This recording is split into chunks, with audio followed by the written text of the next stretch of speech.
जय हिंद एवरीवन। मैं समीर चौधरी यूपीएससी हिंदी पे आप सभी का स्वागत करता हूं। तो हम लोग अपना करंट अफेयर सीरीज कंटिन्यू करेंगे। ठीक है, तो अभी नवंबर मंथ का करंट अफेयर हम लोग कवर कर रहे हैं। ऑलरेडी एनवायरनमेंट सेक्शन पे एक लेक्चर हो चुका है, आज दूसरा लेक्चर है। थोड़ा सा ये एनवायरनमेंट सेक्शन जो है थोड़ा सा लेंदी है, इसको 2-3 लेक्चर में जो है कवर करेंगे। तो सबसे पहला जो टॉपिक है आज एनवायरनमेंट सेक्शन से वो है नेशनल बायो एनर्जी प्रोग्राम। ठीक, तो ministry of new and renewable energy जो है, इसने एक बायो एनर्जी करके एक प्रोग्राम बेसिकली जो है नोटिफाई किया है। तो नाम से पता चल रहा है बायो एनर्जी। ठीक है, तो इसमें ज़्यादा कुछ नहीं है, जो है डिटेल में आपको बताता हूँ कि जैसे बायो एनर्जी क्या है कि जो भी बायोडिग्रेडेबल वेस्ट हैं, तो बायोडिग्रेडेबल वेस्ट क्या हो सकते हैं। बायोडिग्रेडेबल वेस्ट में आपका एनिमल वेस्ट हो सकते हैं। एनिमल वेस्ट जो भी एक प्रकार से ग्रामीण क्षेत्र में जो भी एनिमल वेस्ट होते हैं, गोबर हो गया। इसके अलावा जो भी एग्रीकल्चरल वेस्ट हो गया, एग्रीकल्चर में जो भी क्रॉप के जो वेस्ट होते हैं, ठीक है, एग्रीकल्चरल वेस्ट हो गया।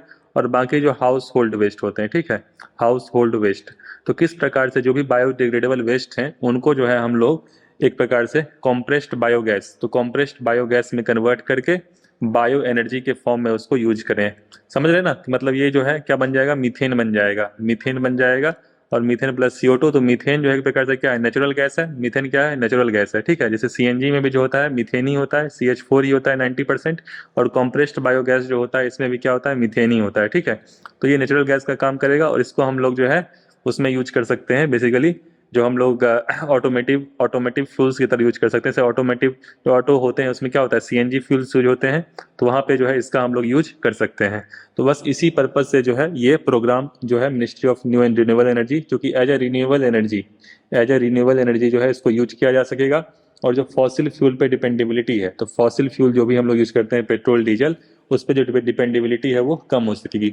ये कुछ नहीं है, बस बायोमास को किस प्रकार से जो है बायोगैस में कन्वर्ट करना, ये बेसिकली जो है इस प्रोग्राम में है। ठीक है, और ऐसी बात नहीं है, गवर्नमेंट ने काफी इनिशिएटिव्स भी लॉन्च कर रखे हैं इसमें। जैसा कि ये इसके बारे में हम लोग आपको बताते ही रहते हैं। गोबर, तो गोवर्धन सतत, इसके बारे में ऑलरेडी बता चुका हूँ, इसमें कुछ नहीं है। सबसे पहली बात तो ministry of drinking water sanitation ने लॉन्च किया था, तो अब जो है ये मिनिस्ट्री ऑफ जल शक्ति बन गया है, ये वाली मिनिस्ट्री। ठीक है, तो इसका मिनिस्ट्री ऑफ जल शक्ति के अंतर्गत जो है ये लॉन्च किया गया था। तो जो भी स्वच्छता वाला जो काम होता है ना ग्रामीण क्षेत्र में, रूरल एरिया में, वो मिनिस्ट्री ऑफ जल शक्ति, आप लोग पढ़ते होंगे स्वच्छ सर्वेक्षण जो आता है ग्रामीण वाला आता है, वो भी मिनिस्ट्री ऑफ जल शक्ति का ही आता है। तो बायोडिग्रेडेबल वेस्ट को जो है किस प्रकार से जो भी ग्रामीण क्षेत्र में है उससे किस प्रकार से जो है हम लोग कन्वर्ट कर सके किसमें, बायोगैस में। इसके लिए गोवर्धन स्कीम है। और सतत इसमें अफोर्डेबल ट्रांसपोर्टेशन, तो मतलब कॉम्प्रेस्ड बायोगैस बना के बायोडिग्रेडेबल वेस्ट से किस प्रकार से जो है उसको ट्रांसपोर्टेशन में जो है as a clean fuel, as a green fuel हम लोग यूज कर सकते हैं। और ये ministry of petroleum and natural gas. तो कोई भी इस प्रकार के स्कीम होते हैं, कोई भी स्कीम, उस स्कीम की आपको मिनिस्ट्री जो है पता होनी चाहिए प्रीलिम्स के पॉइंट ऑफ व्यू से। ये जनरली पूछा जाता है भाई ये किस मिनिस्ट्री के द्वारा लॉन्च किया गया है। इसके अलावा रीप्लान, तो रीप्लान जो है रिड्यूसिंग प्लास्टिक फ्रॉम नेचर, ये प्लास्टिक को किस प्रकार से कम किया जाए, प्लास्टिक वेस्ट को, इसके लिए है कि भाई प्लास्टिक वेस्ट को जो है ट्रांसफॉर्म किया जाता है, कैरी बैग्स ऐसे बनाए जाते हैं कुछ नेचुरल पल्प के साथ मिला के। तो ये जो है ये रिड्यूसिंग प्लास्टिक फ्रॉम नेचर, मेरे ख्याल से ये KVIC, खादी विलेज इंडस्ट्रियल जो कमीशन है, खादी विलेज इंडस्ट्रियल कमीशन, इसने लॉन्च किया था। इसका नाम आप लोग जानते होंगे KVIC का। और ये जो है MSME, ministry of small micro and enterprises, उसके अंतर्गत ये आ जाता है। ठीक है, स्मॉल एंड मीडियम एंटरप्राइजेज, तो ये आपको पता ही होगा KVIC। तो इसके अंतर्गत जो है ये रीप्लान इनिशिएटिव लॉन्च किया गया था, ध्यान रखिएगा। तो मिनिस्ट्री जो है पता होना चाहिए, बाकी इसमें ज़्यादा कुछ एक्सप्लेन करने को नहीं है। ठीक, नेक्स्ट ई वेस्ट। तो ई वेस्ट रूल जो है, ई वेस्ट रूल ये ministry of environment forest and climate change MOFC ये नोटिफाई की है। इसको लेके न्यूज आया किसके अंतर्गत, एनवायरनमेंट प्रोटेक्शन एक्ट 1986 के अंतर्गत। ठीक है, तो ई वेस्ट के बारे में आप भी जानते हैं कि भाई आज का जो समय है इलेक्ट्रॉनिक्स का युग है, सबके हाथ में जो है, चाहे गरीब हो अमीर हो, चाहे किसी भी वर्ग का हो, अपने काम के लिए या एक प्रकार से आवश्यकता पड़ गई है कि भाई सबके पास स्मार्टफोन होने चाहिए या फोन होना चाहिए, सबके घर में टीवी होना चाहिए। इसके अलावा भी इक्विपमेंट्स, लैपटॉप्स, कंप्यूटर्स, ठीक है, तो ढेर सारी चीजें जो है इक्विपमेंट सबके पास हो गई हैं।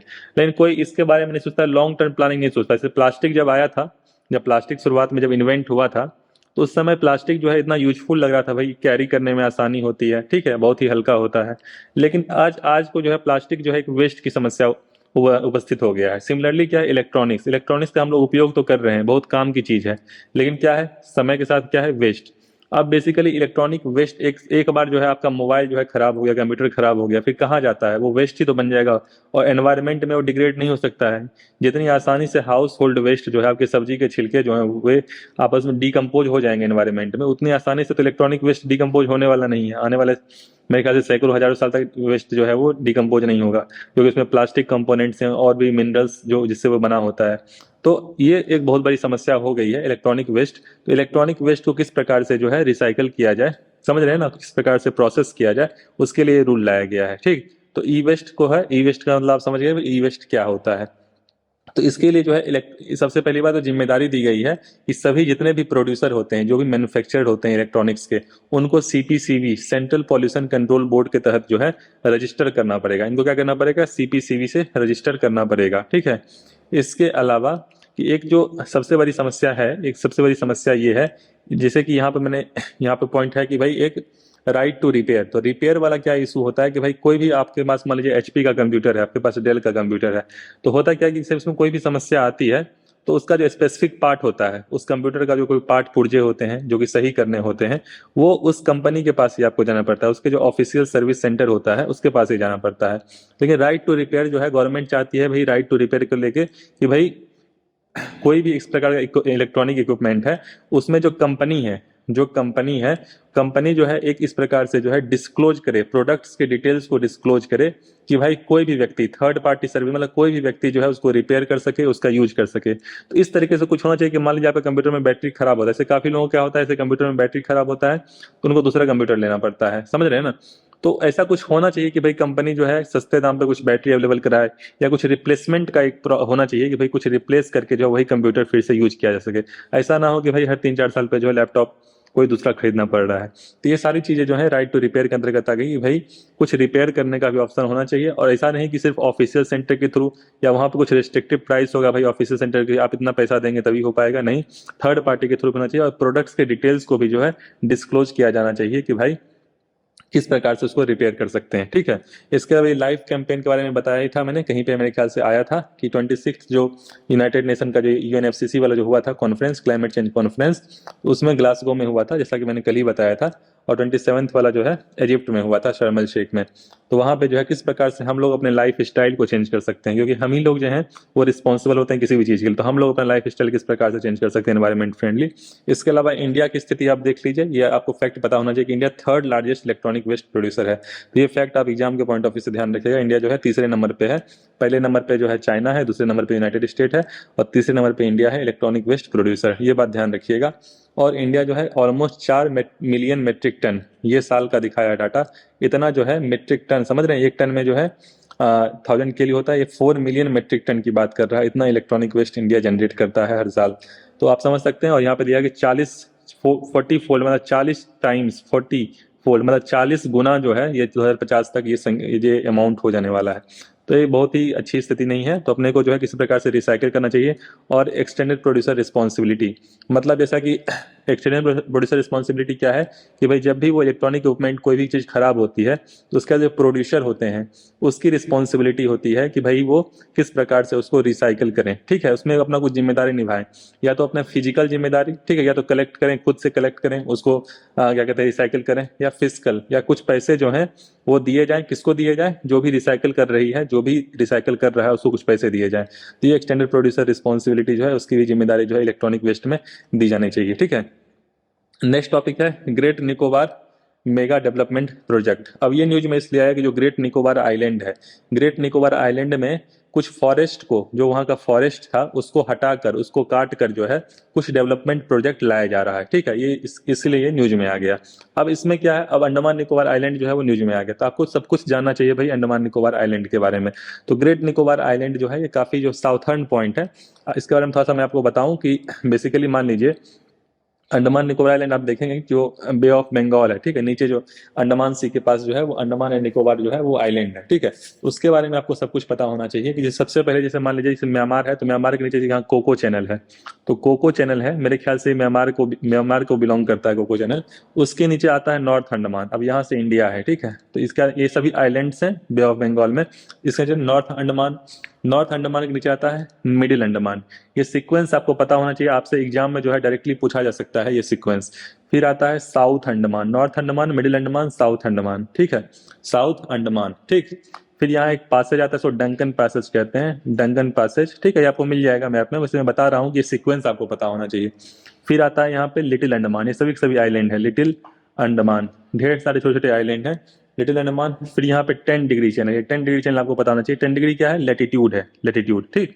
फिर कार निकोबार, फिर क्या आता है, कार निकोबार, ठीक। उसके बाद फिर आता है ग्रेट निकोबार, तो यही ग्रेट निकोबार की बात चल रही है, ये ग्रेट निकोबार। और ग्रेट निकोबार के यहाँ पे इंदिरा पॉइंट है, जो कि आपको जानते हो 2004 में जब सुनामी आई थी तो जो इंदिरा पॉइंट है वो डूब गया था, इंडिया का साउथर्न पॉइंट था। इसके बाद आपका यहाँ पे ग्रेट चैनल है, ठीक है, यहाँ पे क्या है, ग्रेट चैनल, तो ग्रेट चैनल, ठीक। तो आपको पता होना चाहिए डंकन पैसेज, फिर लिटिल अंडमान, फिर कार निकोबार, फिर ग्रेट निकोबार। तो आपसे अगर एग्जाम में कह दिया जाए कि भाई नॉर्थ से साउथ जो है आपको इन सभी को सीक्वेंस करना है, तो आप जो है इनको पता होना चाहिए कि सबसे ऊपर नॉर्थ अंडमान है, फिर मिडिल, फिर साउथ, फिर डंकन पास, फिर लिटिल अंडमान, फिर कार निकोबार, फिर ग्रेट निकोबार। ये आपको सीक्वेंस जो है वो पता होना चाहिए। मेरे ख्याल से कभी भी ये सब चीजें एग्जाम में पूछी जा सकती हैं मैप के पॉइंट ऑफ व्यू से, ठीक।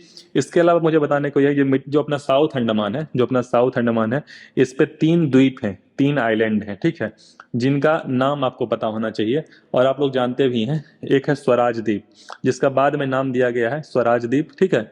स्वराज द्वीप जो है ये इधर नाम कुछ साल पहले नामकरण किया गया था, इससे पहले इसका नाम था हैवलॉक आइलैंड, ठीक है, हैवलॉक आइलैंड। ये सभी, और इसका सीक्वेंस आपको नॉर्थ से साउथ पता होना चाहिए। 3 द्वीप जो है इनका नॉर्थ से साउथ सीक्वेंस में बता रहा हूँ। सबसे ऊपर जो नॉर्थ में स्वराज है, उसके बाद शहीद है, शहीद, ठीक है, इसका नाम जो है नील आइलैंड था, नील आइलैंड, ठीक है, ये ब्रिटिश के टाइम का नाम था। और उसके बाद जो है सुभाष चंद्र बोस के नाम पे, जो कि फ्रीडम फाइटर थे, उनके नाम पे जो है ये सुभाष बोस के नाम पे जो है आइलैंड है, जिसका नाम था पहले रॉस आइलैंड, ठीक है। तो ये 3 नामकरण नहीं किए गए हैं, तो आपको ये सीक्वेंस बताना चाहिए। HNR याद कर लीजिएगा, ठीक है, HNR, हैवलॉक, नील, रॉस। और इसको मैंने याद करने का तरीका ढूंढा था, जब मेरे को याद करना था तो मैंने याद किया था स्वशासन से, तो स्वशासन, ठीक है। तो स्व से मुझे स्वराज याद था, श से मुझे शहीद याद था, और स से मुझे सुभाष याद था, ठीक है। तो इस प्रकार से आप नॉर्थ से साउथ सीक्वेंस याद कर सकते हैं, और तीनों जो है साउथ अंडमान को बिलोंग करते हैं।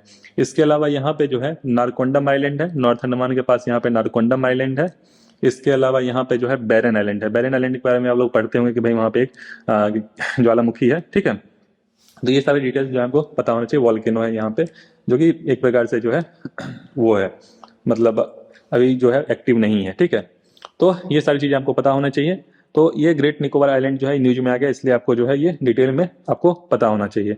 तो ग्रेट निकोबार जो है इंडिया का साउथर्न मोस्ट पॉइंट है, तो हाँ ठीक है।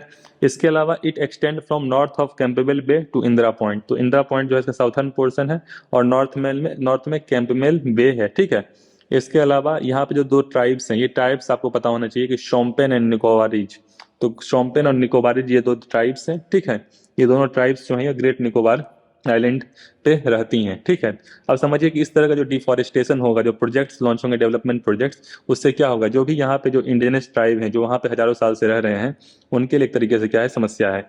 नेक्स्ट, ये जो प्रोजेक्ट है वो फॉल अंडर 2 नेशनल पार्क, तो यहाँ 2 नेशनल पार्क भी है, गालथिया नेशनल पार्क और कैंपेबल बे नेशनल पार्क, ठीक है। तो आपको पता होना चाहिए कि ग्रेट निकोबार में यहाँ पे 2 नेशनल पार्क भी हैं, गालथिया नेशनल पार्क और कैंपेबल बे नेशनल पार्क। इसके अलावा यूनेस्को वर्ल्ड हेरिटेज साइट जो है वो भी है ये, और ग्रेट निकोबार यहाँ पे बायोस्फीयर रिजर्व भी है।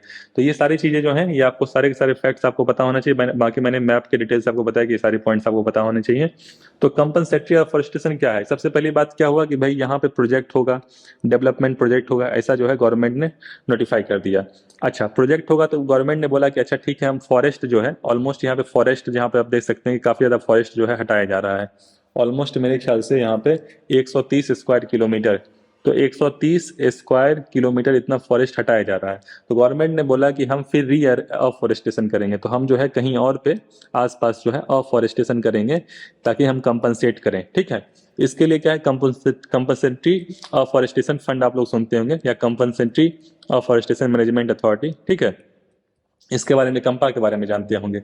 और इसको लेके जो है कंपा जो है, इसके लिए एक्ट भी आया था, कंपनसेटरी अफॉरेस्टेशन फंड एक्ट 2016, जिसमें था कि भाई कोई भी अफॉरेस्टेशन होगा, मतलब जहां भी फॉरेस्ट इतना हटाया गया है, तो उतना ही फॉरेस्ट जो है कहीं और पे जो है वो फॉरेस्टेशन होगा।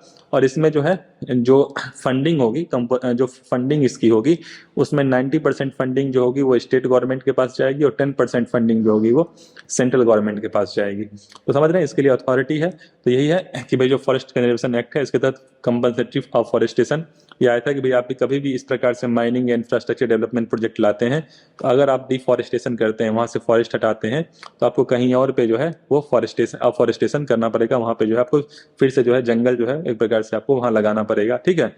और इसके लिए जो है कंपल्सरी ऑफोरेस्टेशन फंड एक्ट, जैसा कि मैंने बताया, इसमें 90% जो लोग क्या कहते हैं अलॉट होता है वो स्टेट गवर्नमेंट को होता है, 10% सेंट्रल गवर्नमेंट को होता है, ठीक। और इसके अलावा जो कंसर्न है इसको लेके, जैसा कि मैंने बताया, एक तो जो वहाँ के ट्राइबल्स हैं उनके लिए एक बहुत बड़ी समस्या है। जो शोम्पेन और निकोबारिज ट्राइब्स हैं, ये दो ट्राइब्स का नाम याद रखिएगा, ठीक है। इनके लिए तो समस्या है ही, ठीक।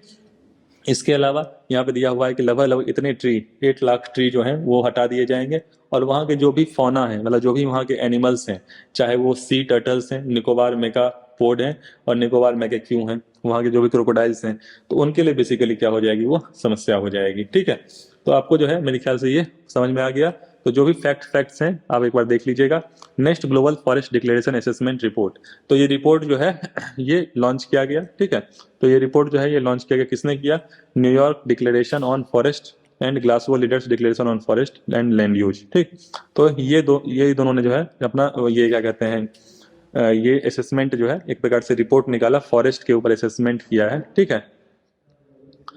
तो बेसिकली अपना टारगेट है कि भाई 350 मिलियन हेक्टेयर जो डिग्रेडेड लैंड है, जो कि UNCCD United Nation convention to combat desertification, उसके तहत भी टारगेट है कि 350 मिलियन हेक्टेयर को अपने को क्या करना है, डिग्रेडेड लैंड को अपने को एक प्रकार से क्या है रोकना है, रिस्टोर करना है। तो सबसे पहले इसमें बहुत ज्यादा डिटेल में नहीं जाना है, आपको बस पता चाहिए ये रिपोर्ट जो है किसने लॉन्च किया, बस आपको पहला फैक्ट ये पता होना चाहिए और इसकी फाइंडिंग्स क्या है। तो फाइंडिंग्स में ज्यादा कुछ नहीं है, फाइंडिंग्स में ये है कि भाई जो डिग्रेडेशन रेट जो है फॉरेस्ट का वो कम हुआ है, 6.3% जो है वो कम हुआ है, पहली बात। तो फॉरेस्ट अभी भी डिफॉरेस्टेशन हो रहा है, लेकिन उसका जो डिफॉरेस्टेशन का रेट है वो 6% कम हुआ है, ठीक है। इसके अलावा आने वाले 10 से 12 बेसिकली जो है आने वाले 10 से 12 सालों में जो है अगर अगर इस रेट से जो है अगर डिफॉरेस्टेशन अगर कम होता रहे तो काफी हद तक जो है वो कंटेन हो जाएगा, ठीक। इसके अलावा जो डिफॉरेस्टेशन अभी फिलहाल हो रहा है उसकी वजह से ऑलमोस्ट 10% जो है वो ग्रीन हाउस गैस एमिशन हो रहा है। तो डिफॉरेस्टेशन की वजह से ग्रीन हाउस गैस एमिशन क्यों होता है कि भाई जो भी फॉरेस्ट होती हैं, जो भी ट्री होती हैं, वो क्या करती हैं, कार्बन कंटेन करती हैं। जो कार्बन होता है एटमॉस्फेयर से कार्बन डाइऑक्साइड के फॉर्म में लेती हैं, तो कार्बन स्टोर करती हैं। क्या करती हैं? कार्बन स्टोर का काम करती हैं। एक बार आप उसको काट दिए तो वापस जो है कार्बन क्या होगा, एनवायरमेंट में चला जाएगा, ठीक है। तो ये सारी चीजें हैं, तो इसमें ज्यादा डिटेल में जाने की आवश्यकता नहीं है, बस आप रिपोर्ट का नाम ध्यान रखिएगा और ऑर्गेनाइजेशन का नाम ध्यान रखिएगा, इतना काफी होगा। Next is urban agriculture. Urban agriculture का नाम से ही पता चल रहा है कि भाई जो भी अर्बन एरिया है, समझ रहे हैं ना, जो अर्बन एरिया है। और इसके अलावा यहाँ पे पेरी अर्बन एरिया लिखा हुआ है, ठीक है। यहाँ पे पेरी अर्बन एरिया लिखा हुआ है। पेरी अर्बन एरिया मतलब छोटे मोटे टाउन जो कि एक प्रकार से अर्बन टाउन्स में, मतलब अर्बन सिटी में जो है कन्वर्ट हो रहे हैं, ठीक है। तो जहाँ पे तो इसको जो है एग्रीकल्चर आजकल एक ट्रेंड है कि भाई जो बड़े सिटीज होते हैं वहां पे आप देखेंगे भाई जो गार्डन्स होते हैं, अर्बन एरिया का मतलब क्या हुआ कि छत पे मतलब जो गार्डन है उस पे कुछ पेड़ पौधे लगा दिए, कुछ वर्टिकल मान ली वॉल है, कोई दीवार है, उस पे कुछ पेड़ पौधे लगा दिए, या कुछ अर्बन फॉरेस्ट है, मतलब छोटा सा गार्डन है आपके बैकयार्ड में, जो आपका घर है उसके बैकयार्ड में कोई छोटा सा गार्डन है, उस पे इतने ढेर सारे पौधा लगा दिया कि भाई अर्बन फॉरेस्ट मतलब फॉरेस्ट की तरह वो दिखता है, ठीक है। इसके अलावा कुछ ग्रीन हाउस जो है ग्रीन हाउस इस प्रकार से बना दिया। आप लोगों ने एनसीईआरटी पढ़ी होगी बचपन में, तो उसमें दिखाया था कि भाई एक जो एरिया होता है उसमें आप कैसे शीशे से कन्वर्ट कर मतलब जो है कवर कर देते हैं, उसमें जो होती है सन की रेज जो है आती हैं और वो जो एरिया होता है वो थोड़ा सा हीटअप हो जाता है। तो ग्रीन हाउस इफेक्ट की वजह से जो है वहाँ पे जो भी पेड़ पौधे होते हैं, जो भी पौधे लगाते हैं वेजिटेबल्स जनरली, क्योंकि बहुत ज़्यादा आप उस पर कृषि नहीं कर सकते, एग्रीकल्चर नहीं कर सकते, जो भी वेजिटेबल्स आप जो है वो उपज उसकी कर सकते हैं, तो ग्रीन हाउस है। तो इस तरह की जो चीजें हैं ये एक शहरों में दिखी गई, ऐसा देखा गया। फिर एनिमल हस्बेंड्री भी जो है शहरों में, ठीक है, थोड़ा सा स्ट्रक्चर्ड वे में। इसके अलावा एक्वाकल्चर में क्या है, कोई छोटा मोटा टैंक है उसमें जो है फिश प्रोडक्शन हो रहा है। और इसके अलावा एक्वापॉनिक्स, ठीक। तो ये सारी चीजें जो है ये, और इसके अलावा बी कीपिंग भी जो है स्मार्ट वे में जो है जो और मधु, ठीक है, जो शहद होता है, शहद के लिए, हनी के लिए जो है वो बी कीपिंग भी करते हैं। तो ये सारी चीजें देखी जा रही है शहरों में। तो इससे ज्यादा फायदा, तो बहुत ज्यादा फायदा इससे होने वाला नहीं है, ठीक है, बहुत ज्यादा इससे फायदा तो होने वाला नहीं है। कुछ फायदे इससे हो सकते हैं। कुछ फायदे ये हो सकते हैं कि जो अर्बन एरिया है, उसमें एक प्रकार से जो भी वहाँ की फूड सिक्योरिटी है, जो वहाँ की नीड है, छोटी मोटी नीड है सब्जियों की, ये की, तो सभी गाँवों से जो है ट्रांसपोर्टेशन करना पड़ता है, ठीक है। अब क्या होगा, शहर में अगर थोड़ी बहुत सेल्फ रिलायंट हो जाए, आत्मनिर्भर हो जाए, तो उससे क्या होगा, जो ट्रांसपोर्टेशन वाला एक प्रकार से जो कॉस्ट है वो रिड्यूस हो जाएगा। बाकी इसमें ज्यादा कुछ है नहीं डिटेल में एक्सप्लेन करने को, ठीक। Next is national mission on natural farming. तो national mission on natural farming जो है गवर्नमेंट ने लॉन्च किया, national mission on natural farming. जो भी फार्मिंग कम्युनिटी है उनके लिए भाई किस प्रकार से नेचुरल फार्मिंग के लिए प्रमोट किया जाए। अब नेचुरल फार्मिंग क्या होता है? नेचुरल फार्मिंग, सबसे पहली बात, अब ये टर्म जो है नेचुरल फार्मिंग, इसमें क्या होता है? इसमें कुछ नहीं भाई, किस प्रकार से ट्रेडिशनल मेथड हम लोग शुरुआती आज से 100-200 साल पहले जो है, इंसेक्टिसाइड जो हम लोग यूज करते हैं वो थोड़े ना था, पेस्टिसाइड जो हम लोग यूज करते हैं, जो कीटनाशक दवाई यूज करते हैं, समझ रहे हैं ना। इसके अलावा जो दुनिया भर के केमिकल फर्टिलाइजर हम लोग यूज करते हैं, वो सारी चीजें नहीं थी, ट्रेडिशनल मेथड था। ट्रेडिशनल मेथड मतलब जो भी आसपास जो भी एनिमल्स, मान लीजिए काव होते थे, गाय होती थी, तो उसी का जो वेस्ट होता था, जो काउडंग होता था, उसी को इस प्रकार से जो है मेन्योर में कन्वर्ट करके यूज किया जाता था। इसके अलावा नॉर्मल मल्चिंग की जाती थी। तो ये ट्रेडिशनल मेथड को किस प्रकार से प्रमोट करना है, किसी प्रकार के केमिकल को यूज नहीं करना है। तो ये क्या है, सॉइल को हो चाहे वाटर बॉडी, नीचे जो एक प्रकार से ग्राउंड वाटर है, उसको क्या है, उससे कंटेमिनेशन को रोकेगा, सॉइल की फर्टिलिटी जो है उसको मेंटेन करने के लिए। मल्चिंग क्या होता है, इसे कोई भी एग्रीकल्चरल वेस्ट है, समझ रहे हैं ना, कुछ क्रॉप का वेस्ट है, उसको जो है आप कवर कर दीजिए। वो क्या होता है कि भाई जो भी पानी होती है सॉइल में, जो भी उसका मॉइस्चर होता है, उसको क्या करता है, कंटेन करता है, उसको जो है रोके रखता है। तो ये सॉइल की हेल्थ के लिए जो है अच्छा होता है। और किसी प्रकार के वर्मी कंपोस्ट को या केमिकल को, उसको जो है अपने को यूज नहीं करना है नेचुरल फार्मिंग में। ये सिमिलर होता है, थोड़ा एक दो कुछ इसमें चेंजेस होते हैं ऑर्गेनिक फार्मिंग और नेचुरल फार्मिंग में थोड़े बहुत चेंज होते हैं। ऑर्गेनिक फार्मिंग में ऑर्गेनिक फर्टिलाइजर तरह की चीजें यूज की जा सकती हैं, जेनेटिकली मॉडिफाइड चीजें नहीं यूज की जाती हैं, ठीक है, ये आपको पता होना चाहिए। बाकी ये सिमिलर होता है नेचुरल फार्मिंग की तरह।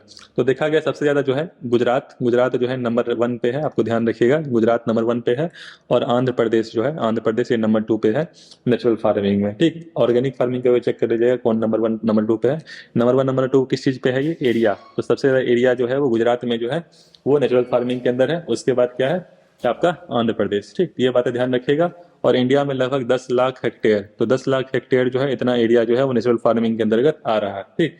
तो भारतीय प्राकृतिक कृषि पद्धति प्रोग्राम जो है, भारतीय प्राकृतिक कृषि पद्धति प्रोग्राम, तो वो जो है परंपरागत कृषि विकास योजना, इसके अंतर्गत जो है ये नेचुरल फार्मिंग को प्रमोट किया जा रहा है।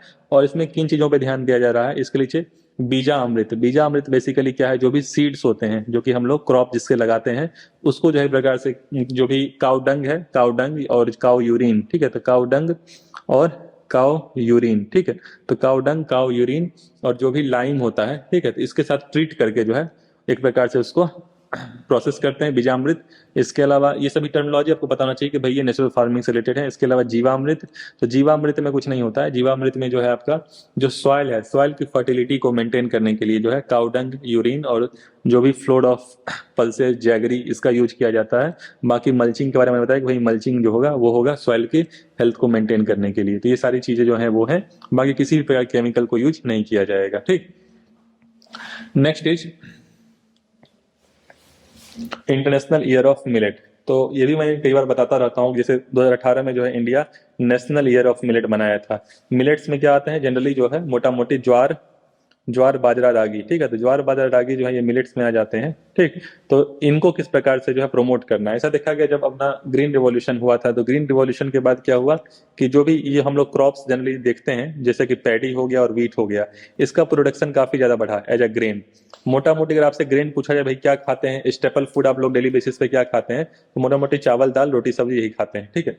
लेकिन उससे पहले जो है ये मिलेट्स, जो ज्वार बाजरा रागी थे, इनका प्रोडक्शन इंडिया में काफी ज्यादा था। लोग काफी ज्यादा इसमें, जो हम लोग के जो भी फोर फादर्स होंगे, जो भी हम लोग के वो होंगे जनरेशन में ऊपर होंगे, वो बेसिकली ये सब हो सकता है ये सब खाते होंगे। और इसका हेल्थ बेनिफिट काफी ज्यादा है, और भी एनवायरमेंट बेनिफिट भी है। हेल्थ बेनिफिट क्या होता है भाई? ग्लूटेन फ्री होता है। तो ये क्या होता है? ग्लूटेन फ्री होता है। तो जिनको भी सेलियाक डिजीज है, समझ रहे हैं ना, उनके लिए सही है। इसके अलावा लो ग्लाइसेमिक इंडेक्स, तो ग्लाइसेमिक इंडेक्स इसमें क्या होता है, कम होता है, तो डायबिटीज के जो भी मरीज हैं उनके लिए काफी अच्छा होगा। फाइबर कंटेंट अच्छा होता है, तो हाई फाइबर कंटेंट होता है, प्रोटीन कंटेंट होता है, तो ये सारी चीजें जो है एक प्रकार से अच्छी होती हैं। इसके अलावा जो नेचुरल बेनिफिट है, जो नेचर को बेनिफिट होता है, ड्रॉट रेजिस्टेंट है, ठीक है, मतलब मान लीजिए थोड़ा सूखा पड़ गया, बारिश कम हो गई, मानसून समय पे नहीं है, कोई दिक्कत नहीं है। लेकिन पैडी के समय जो है, धान के समय अगर बारिश कम होगी तो बहुत बड़ी समस्या हो जाएगी, ठीक। तो ड्रॉट के लिए जो है कोई दिक्कत नहीं है।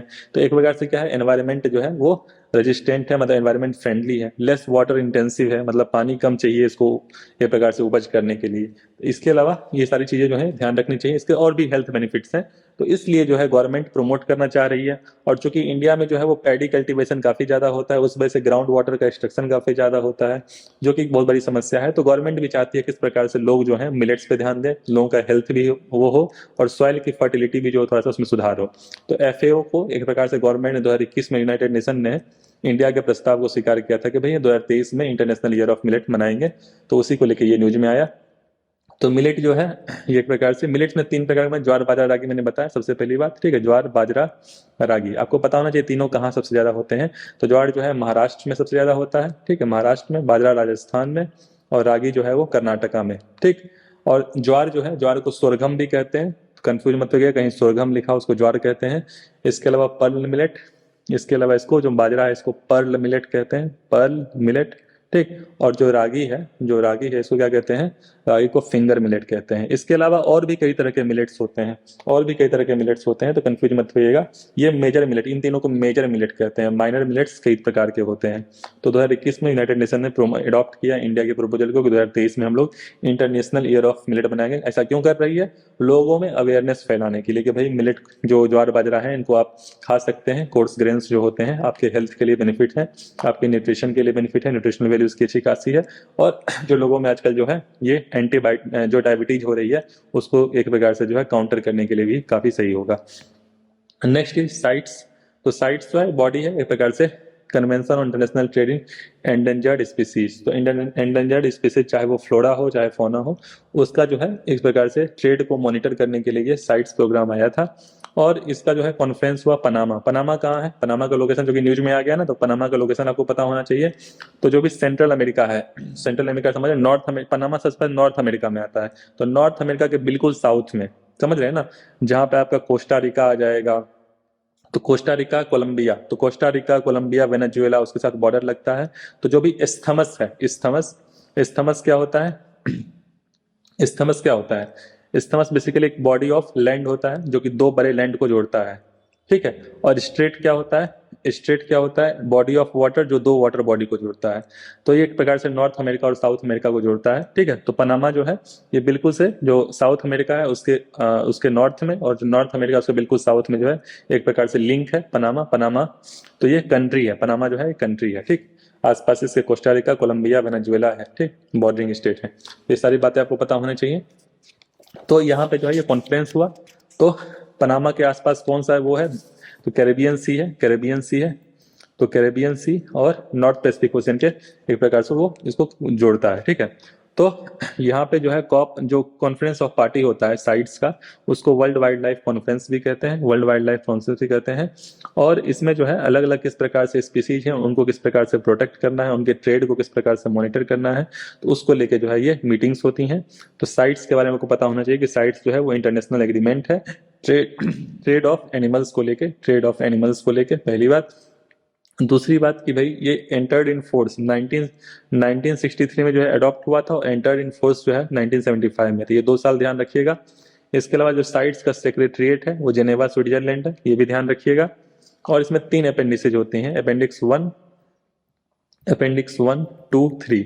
तो अपेंडिक्स 1, 2, 3 में कुछ ऐसे स्पीसीज हैं जिनका आप ध्यान रख सकते हैं, और जो ज्यादातर प्रोटेक्टेड होते हैं, जो नियर एक्सटिंक्शन होते हैं, वो अपेंडिक्स 1 में होते हैं, जो नियर एक्सटिंक्शन होते हैं, जिनको सबसे ज्यादा खतरा होता है, ठीक है।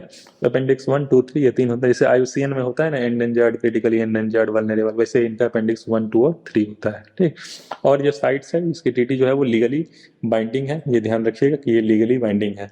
तो इंडिया में जो शीशम है, शीशम एक जो पेड़ होता है, हम लोग जैसे शीशम का फर्नीचर बनाते हैं, उसको जो है अपेंडिक्स 2 में इंक्लूड किया गया है, अपेंडिक्स 2 में जो है उसको इंक्लूड किया गया है। ठीक, next is biodiversity heritage site. तो Tamil Nadu issued a notification declaring Aritapatti Minachappuram village in Madurai district the first biodiversity heritage site in state। तो तमिलनाडु जो है स्टेट, इसने दो विलेज को जो है बायोडाइवर्सिटी हेरिटेज साइट का दर्जा दिया। अब देखिए बायोडाइवर्सिटी हेरिटेज साइट जो है वो बायोलॉजिकल डाइवर्सिटी एक्ट के तहत जो है, बायोलॉजिकल डाइवर्सिटी एक्ट के तहत सबसे पहली बात आपको ये पता होना चाहिए कि जो बायोडाइवर्सिटी हेरिटेज साइट है उसको बायोलॉजिकल डाइवर्सिटी एक्ट इसके अंतर्गत जो है दर्जा मिलता है। अच्छा, कौन देती है दर्जा कि भाई ये बायोडाइवर्सिटी हेरिटेज साइट है या नहीं है? तो स्टेट गवर्नमेंट देती है, state government in consultation with local government. तो स्टेट गवर्नमेंट और लोकल गवर्नमेंट जो है वो मिलके डिसाइड करती है कि भाई इस साइट को जो है बायोलॉजिकल डाइवर्सिटी एक्ट के तहत जो है वो बायोडाइवर्सिटी हेरिटेज साइट जो है डिक्लेयर करना है। ठीक, तो एक प्रकार से जो है ऐसे इकोलॉजिकल सिस्टम्स जिनको कंजर्व करना है, जो बायोडाइवर्सिटी रिच है, उनको जो है ये दर्जा मिलता है। तो आपको बस ये पता होना चाहिए कि भाई तमिलनाडु में 2 विलेज हैं जिनको बायोडाइवर्सिटी हेरिटेज साइट का दर्जा मिला है, और इसका जो मेंटेनेंस है वो सेंट्रल गवर्नमेंट स्टेट गवर्नमेंट दोनों की जिम्मेदारी होती है। तो आई थिंक आज के टॉपिक में ढेर सारे टॉपिक्स हम लोगों ने कवर किए, जो भी इंपॉर्टेंट फैक्ट्स इस बार डिस्कस किए। कल जो है एनवायरमेंट से रिलेटेड शॉर्ट न्यूज जो भी होगा वो हम लोग डिस्कस करेंगे। वीडियो सही लगे तो लाइक कर दीजिएगा। तब तक के लिए गुड बाय एंड जय हिंद।